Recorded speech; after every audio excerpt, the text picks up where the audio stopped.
Hey, what's going on YouTube? So today I want to do a video about my most overrated teams for 2015.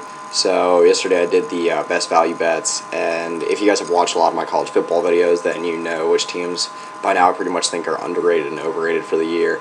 So, but I just put them into an actual list this time. So start with number 1, Oregon, 2, USC, 3, Notre Dame, 4, LSU, and 5, Arkansas. So, no particular order, not saying one's more overrated than the other, but these are just the teams that I think in the AP and coaches poll are overrated. So start with Oregon. So they're AP 7 and coaches 5. So Oregon does lose probably the most valuable piece from last year in Marcus Mariota.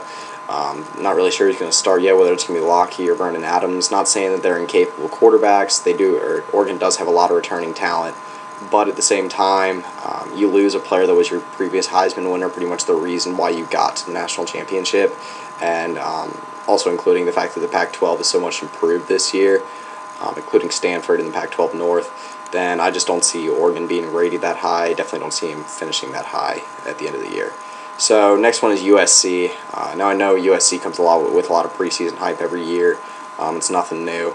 They are AP 8 and coaches 10. So they do have a lot of returning pieces, a lot of talent. Sua Cravens leads the defense, and Cody Kessler leads the offense. But at the same time, I just don't see USC coming through and winning more than maybe 10 games. I don't see him finishing inside the top 10.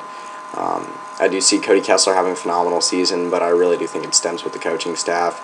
I don't think that Steve Sarkisian is really the right coach for them. I think that while he was a good rebuilding coach, he's not the right coach for the situation right now. I don't think he's the right coach to take him to the next level. So go to Notre Dame. They're AP and coaches 11, or in the AP and coaches poll, they're ranked 11th. So Notre Dame, again, same thing as USC, comes into the year with a lot of hype. I've gone on a rant about Notre Dame before. They do have a lot of talent.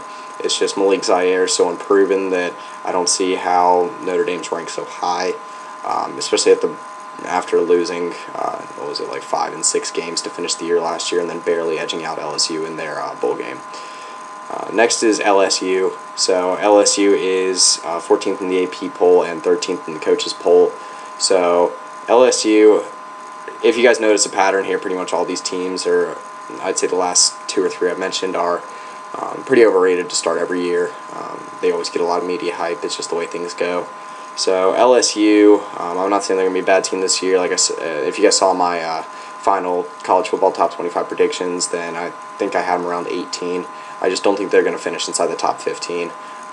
Just whether it's Anthony Jennings or Brandon Harris, I don't see them having any consistency at quarterback. They should find consistency on defense and maybe in the running game. Depending if Leonard Fournette can be a little bit more consistent this year. The talent's definitely there. I just don't see LSU finishing inside the top 15. So last one is Arkansas. They are AP 18th and coaches 20th. Now, I do believe that Arkansas is going to be a much improved team. They finished off the year very well last year, including a shutout win against Ole Miss. Great offensive line, great defense. Should be an improved quarterback with Brandon Allen, and Alex Collins should have a huge year.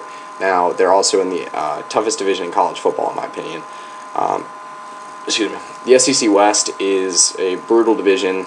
Even the bottom end of the division, pretty much every team got at least, I think, inside the top 30 for the AP poll. Like I said, even at the bottom end with Arkansas, Mississippi State, and Texas A&M, those teams I could see easily being inside the top 25 to finish the year. Even if Arkansas does play a good year, I don't see them consistently making it through that entire division enough to be inside the top 20 to finish off the year. So yeah, that's pretty much it for the video. I'll come back tomorrow with my most underrated teams. Like I said, if you guys have watched a lot of my videos, then you know that a lot of these teams, or you already know what teams I'm high on, what teams I think are overrated. But yeah, so that's pretty much it. See you.